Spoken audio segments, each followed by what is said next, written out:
कि तूने ब्रह्म ज्ञान तो ले लिया है, तूने आत्म ज्ञान तो ले लिया है और मैं दृष्टा साक्षी आत्मा जानता हूँ, फिर तेरा मन संसार में क्यों लगा है, रानी में क्यों लगा है, राज्य में क्यों लगा है,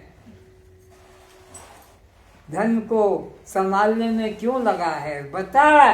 तूने अपने को आत्मा शब्द से जाना है, खाली बोलना सीख लिया कि मैं दृष्टा साक्षी, बोलना सीखा है, पर अपने को तो देह माना है, पति माना है, पत्नी माना है, पुत्र पुत्री माना है, हिंदू ब्राह्मण माना है, बंगाली मारवाड़ी तेलुगु बिहारी उड़िया जाना है। कैसा तेरा ये ब्रह्म ज्ञान? बता। तू अपने को देह से क्या एक मान रहा है कि देह से अलग, और देह से अलग है तो तेरे का ये अहंकार में क्यों जी रहा है? पढ़ो। अष्टावक्र जी कहते हैं, जैसे समुद्र में तरंग, फेन, बुदबुदा की प्रतीति होने पर भी उनकी कोई सत्ता नहीं, मात्र जल ही सत्य है। अष्टावक्र जी राजा जनक को समझा रहे हैं कि देख, सत्ता तो जल की है, लेकिन फिर भी उसमें तरंगे हैं, उसमें बुदबुदे हैं, उसके अंदर से भाप निकलती है, लहरें उठती है। तो तू विचार कर कि तू इसमें से अपने को क्या समझता है? क्या जल समझता है, या तरंग समझता है, या बुदबुदे समझता है? क्या समझता है? बता। अधिष्ठान जल के ऊपर अध्यस्त लहर, फेन, बुदबुदा, भाप, बर्फ, नमक आदि स्थित है, परंतु जल अधिष्ठान ही सत्य है। तो सत्य क्या है? अध्यस्त सत्य नहीं होता है। अध्यस्त तो मात्र प्रतीति होती है। सीप में चांदी प्रतीत हो रही है, मरुस्थल में जल प्रतीत हो रहा है, यह सत्य नहीं है। अधिष्ठान सत्य है, तो एकमात्र जल सत्य है। ये लहरें, ये बुदबुदे, ये तरंगे, ये बर्फ, भाप, ये सत्य नहीं है। अधिष्ठान जल ही सत्य है। तो तू अपने को अधिष्ठान आत्मा अगर मानता है, तो ये राज्य, ये रानी, यह मित्र, ये शत्रु, ये सब भ्रांति मात्र है। इनमें अहंकार मत कर। इसी प्रकार सागर के समान तुझ आत्मा के आधार से यह नाम रूप जगत तरंग उठ रही है। तो मैं किसकी तरह हूँ? सागर के समान हूँ। सागर में जैसे लहरें उठती है, वहाँ से नदियाँ निकलती है, वहाँ पर जो है मगरमच्छ होते हैं, इसे ये जगत जो है यह सागर की तरह है। और तू अपने को इसका अधिष्ठान आत्मा जान। तेरे आत्मा अधिष्ठान से ही ये जगत रूपी दृश्य सत्य प्रतीत लगता है, पर ये जगत सत्य प्रतीत नहीं है। जैसे कि जल ही सत्य है, लहर तरंगे समुद्र बुदबुदे सत्य नहीं है, इसी तरह आत्मा ही एकमात्र सत्य है और वो तू है, ऐसा अपने को जान। तू ही एकमात्र सत्य है। फिर दीन की तरह विषयों की ओर क्यों दौड़ता है? तू ही एकमात्र सत्य है। फिर तू ये बीज, दीन भिखारी, दीन भिखारी अपने को कैसे मानता है कि ये राज्य और अपने वश में कर लूं, इस राज्य पे भी आक्रमण कर लूं, इस राजा को भी बंदी बना लूं? अपने को भिखारी क्यों मानता है? तू तो राजाओं का राजा, सम्राटों का सम्राट है। आत्मा यह सम्राटों का सम्राट है, राजाओं का राजा है, अमृत का भी अमृतत्व है। इसलिए क्यों अपने को दीन भिखारी मानता है और इधर उधर भटक कर प्रार्थना करता है, नाना देवी देवताओं की पूजा करता है, नाना देवी देवताओं का भजन जाप करता है। तेरे अंदर अभी आत्मा का बोध नहीं जगा है, इसीलिए तू अपना दीन बना हुआ नाना देवी देवताओं की उपासना कर रहा है।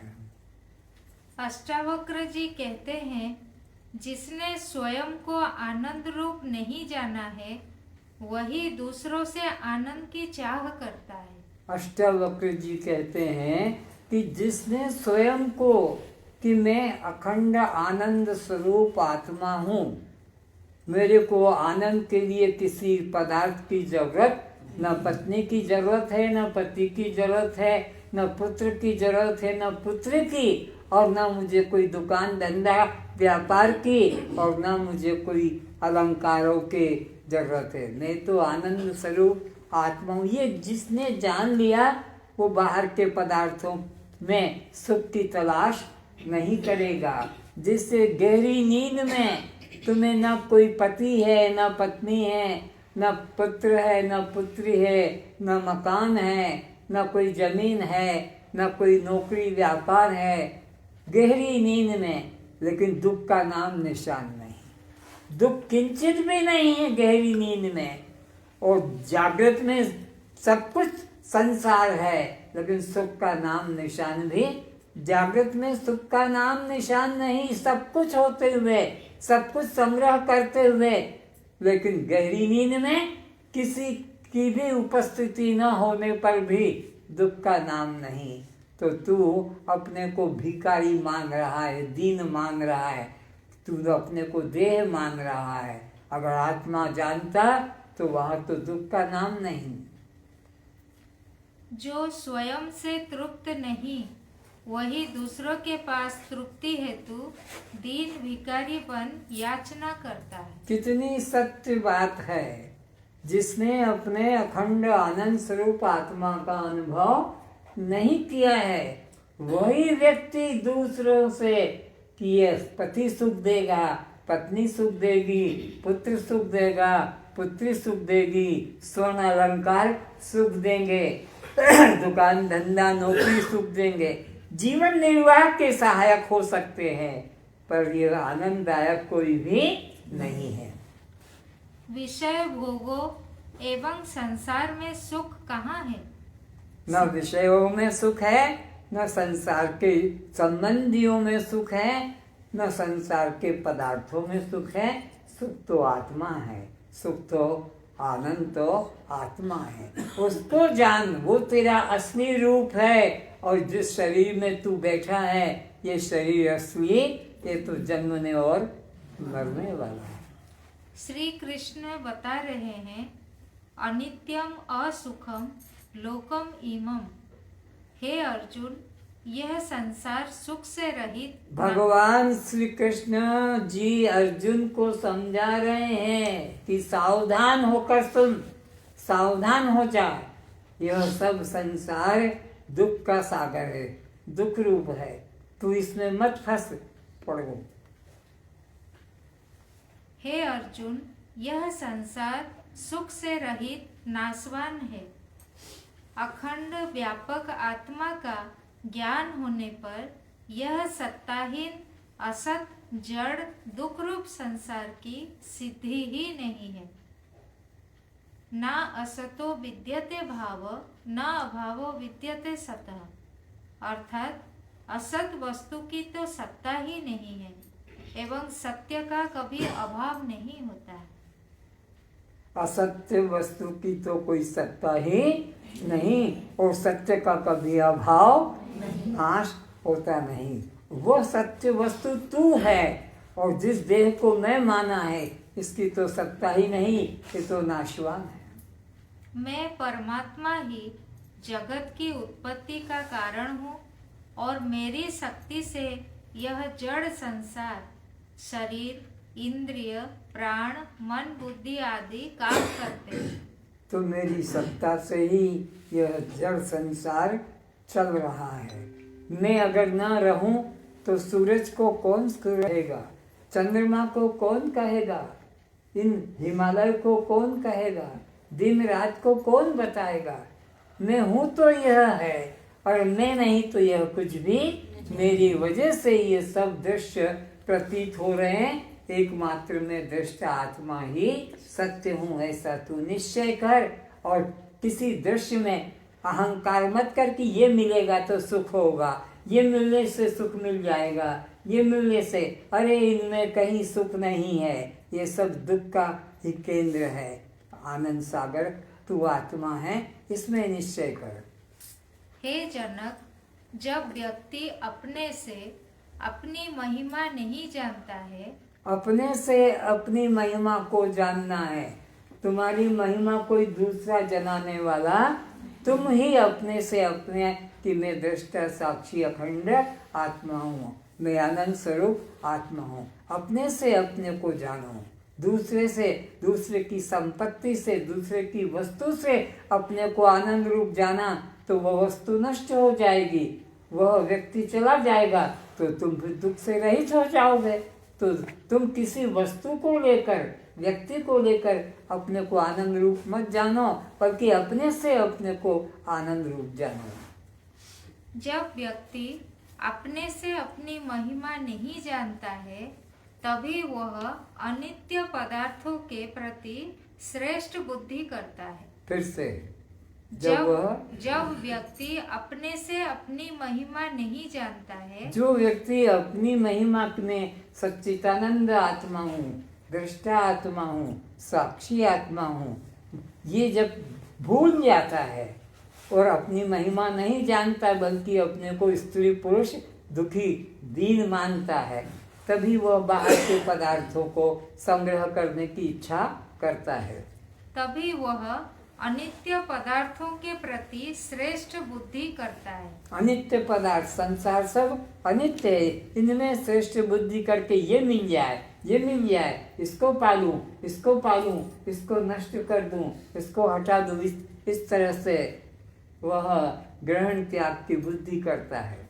तभी वह बाहरी सामग्री से अपने को सजाता है। सुंदर कहलाने की जिनके मन में अभिलाषा छिपी रहती है, वह ही दूसरों को आकर्षित करने हेतु देह को अच्छे, कीमती, चमकदार साड़ी, सूट, वस्त्र, अलंकार, क्रीम, पाउडर, लिपस्टिक, बाल काले रंग कर सुगंध आदि सामग्री का प्रयोग करता है। मेरे को देख के सब खुश हो जाएंगे, मेरे को चाहेंगे, इसलिए बाल बना के, कपड़े बना कर, लिपस्टिक लगा कर और नाना प्रकार के हेयर डाई करके और अपने को दिखाता रहता है। इसका कारण यही है कि उसे अपने अतुल परमानंद आत्मानंद का ज्ञान नहीं है। इसलिए समाज में लोग सुखी होने के लिए स्त्री, पति, पुत्र, धन, मकान आदि का संग्रह करते हैं, चोरी, हत्या, लूट करते हैं। अपने को कैसे सुख मिलेगा, तो ये सामग्री इकट्ठी करता है और ये सामग्रियों को हटा देता है। ग्रहण और त्याग में उसकी बुद्धि लगी रहती है, क्योंकि उसने अपने अखंड आनंद स्वरूप आत्मा का अनुभव नहीं किया है, वही बाहर की वस्तुओं का संग्रह करता है। हे जनक, यदि तूने अपने को मेरे उपदेश को श्रवण, मनन और ध्यान द्वारा जान लिया है, अगर शिष्य ने, जिज्ञासु ने गुरु के उपदेश को श्रद्धा पूर्वक सुना कि इनके द्वारा मेरा कल्याण होगा, वो व्यक्ति कभी बाहर के पदार्थों में आसक्त नहीं होगा, मोह ममता नहीं करेगा। पर जिन्होंने सद्गुरु के वचनों को श्रद्धा पूर्वक नहीं सुना, वही बाहर के विषय पदार्थों में आसक्त होता है। यदि तूने यह जान लिया कि मैं अथाह आनंद सागर हूँ, मैं कैसा हूँ? अथाह आनंद का सागर, आनंद का भंडार हूँ मैं, ऐसा जिन्होंने जान लिया है, तो फिर क्यों अपनी महानता को भुला क्षुद्र राज्य, रानियां, संतान आदि की वासना रूपी तरंगों के पीछे दौड़ रहा है? अगर अपने को ऐसा जान लिया कि मैं अखंड आनंद सागर हूँ, आनंद का भंडार हूँ, अगर जान लिया है सचमुच में, तो फिर वह रानियों के पीछे, राज्य के पीछे, धन संपत्ति, अनित्य पदार्थों के पीछे कभी दौड़ेगा जाएगा नहीं। हे जनक, यदि यह बात सत्य रूप में स्वीकार करता है तो फिर तू आत्मा आनंद को भंडार होकर क्यों अनित्य संसार की प्राप्ति के लिए दौड़ दौड़ कर रहा है। राजा जनक तो निमित्त बनाए गए हैं उपदेश के, तुम सब वही हो, तुम शुभ आनंद के भंडार हो, तुम आनंद स्वरूप हो, लेकिन तुमने अपने को आनंद स्वरूप न जानकर ये देह को अपना रूप मान लिया, इसीलिए तुम दुखी हो रहे हो। हे जनक, तेरी विषय शक्ति से ज्ञात होता है कि अभी तुझे आत्मनिष्ठा जागृत नहीं हुई है। अगर तुम्हारी भोगों में ये मिल जाएगा तो सुखी हो जाऊंगा, ये मिल जाएगा तो सुखी हो जाऊंगा, ये मिलेगा तो सुखी हो जाऊंगा, अगर तुम्हारे मन में ऐसी आसक्ति है तो तुमने अभी अपने अखंड आनंद आत्मा को नहीं जाना है, इसीलिए बाहर के पदार्थों में भटक रहे हो, आसक्त हो रहे हो। फिर पूछते हैं अष्टावक्र जी कि सद्गुरु तथा सत्य शास्त्र द्वारा अपने सच्चिदानंद स्वरूप आत्मा को जानकर भी यदि वह सांसारिक विषयों के प्राप्त करने में एवं उन्हें भोगने हेतु आसक्त होता है, यह महान आश्चर्य है। एक और आश्चर्य है कि सद्गुरु के द्वारा, सत्शास्त्र के द्वारा तुमने जान लिया कि मैं अखंड आनंद स्वरूप असंग आत्मा हूँ। अगर ये जान लिया है और फिर भी अगर तुम भोगों में आसक्त होते हो तो ये और महान आश्चर्य है, फिर भी अपने को दीन दुखी मानते हो। तो तुमने सुना नहीं है, शब्दों को रट लिया कि मैं दृष्टा साक्षी आत्मा हूँ, भूख प्यास तो प्राण को है, जन्म मरण तो शरीर को है, सुख दुख तो मन को है, बंध मोक्ष तो जीव, ये शब्दों को रटा है। शब्दों के रटने से कल्याण नहीं होगा। तुमको अपना स्वरूप ऐसा जब जानोगे तो फिर किसी भी अनित्य पदार्थ की वासना, कामना नहीं हो सकेगी। संसार में सब लोग रात दिन, घर बाहर, देश परदेश जाकर धन कमाने में लगे रहते हैं। धन से ज्यादा प्रियता पुत्र व पत्नी के प्रति रहती है, इसलिए कमाया धन पति पत्नी पुत्र के रोग, जेल, डाकू से मुक्ति दिलाने हेतु खर्च कर डालता है। क्रम क्रम से हम कैसे बढ़ते हैं अनित्य पदार्थों में।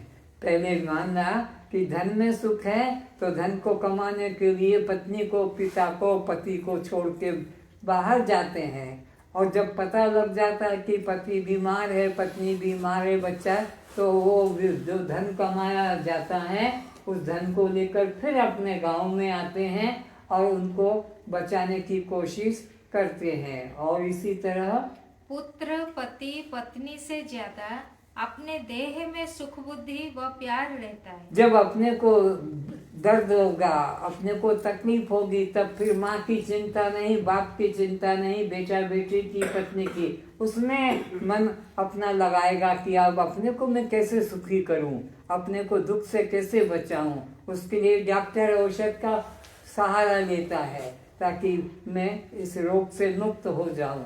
अपने धन संपत्ति को उसके पीछे खर्च करता है। और जब आगे अपने देह रक्षा हेतु इनका भी त्याग कर देता है। देह से ज्यादा प्रीति अंगों में है।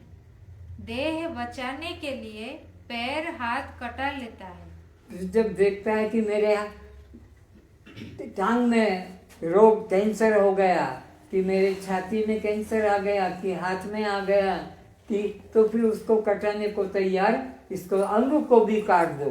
पहले अंग को बचाने के लिए डॉक्टर के पास जाता है कि मेरे मुख में तो दांत निकाल दो, और दांत निकालने के बाद में भी और रोग बढ़ गया तो उस कैंसर के रोग को काटने के लिए वो दांतों को बचाता नहीं, दांतों को फिर निकला कर ही फेंक देता है।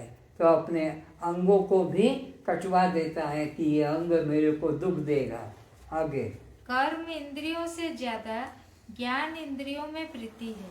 तो कर्मेंद्री से ज्यादा ज्ञानेंद्रिय में रुचि करता है।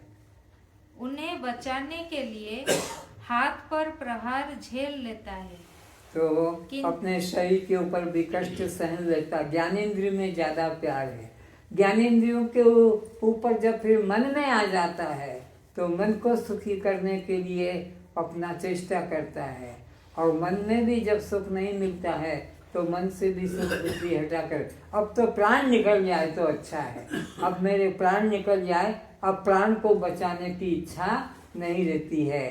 तो अब जो आखिरी में रह जाता है वो है वस्तु आत्मा है, और वह ही तुम हो। तुम्हारे लिए सब प्रिय हैं, सबके लिए तुम प्रिय नहीं हो। आँख कान नाक से ज्यादा प्रीति अपने प्राण से है। प्राण बचाने में गर्भाशय, स्तन, किडनी, हृदय चिकित्सा, अपेंडिक्स, हार्निया आदि कटा लेता है। सब धन संपत्ति खर्च कर देता है। प्राण से ज्यादा प्रिय जीव को अपना आत्मा है। उसको पाने के लिए अपने प्राणों को भी छोड़ देता है। सबके प्रयोजन के लिए सब प्यारे नहीं होते। अपने सुख हेतु ही एक दूसरे के साथ प्रेम का नाटक खेलते हैं। आज इतना ही। अपने सुख के लिए सब प्रिय हैं। मैं आनंद स्वरूप आत्मा हूँ, ये जिसने निश्चय कर लिया, अब उसको बाहर के दृश्य पदार्थों में आसक्ति अहंकार नहीं होगी। ओम पूर्णमदः पूर्णमिदं पूर्णात् पूर्णमुदच्यते पूर्णस्य पूर्णमादाय पूर्णमेवावशिष्यते। नित्यो नित्यानां चेतन चेतनानां कस्त्वं। अब जड़ हैं, दृश्य हैं, अनात्मा हैं, शिव हैं, पर प्रकाश हैं, बद्ध हैं। तो जब मैं चलती हूँ, जब मैं देखती हूँ, जब मैं सुनती हूँ, जब मैं बोलती हूँ, जब मैं खाती हूँ, जब मैं करती हूँ, जब मैं जागती हूँ, कस्त्वं